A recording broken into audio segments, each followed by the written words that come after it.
बिस्मिल्लाहिर्रहमानिर्रहीम। अस्सलाम वालेकुम। आज की रेसिपी है पुदीने की चटनी। पुदीने की चटनी बनाने के लिए बहुत ही कम इंग्रेडिएंट्स की ज़रूरत है। सिंपल और इजी रेसिपी है।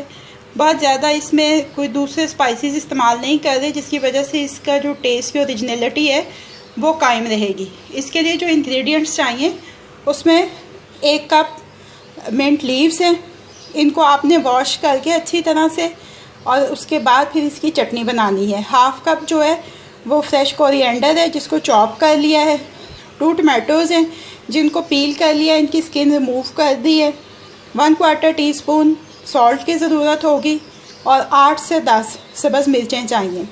आप चाहें तो इनको चटनी मिक्स में भी पीस सकते हैं और चाहें तो आप इसको मैनुअली भी कर सकते हैं।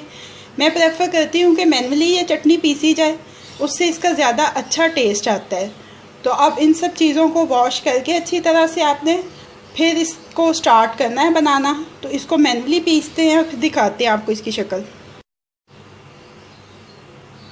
ये देखें, पुदीने की चटनी को मैनुअली पीस लिया है। अब ये रेडी टू सर्व है।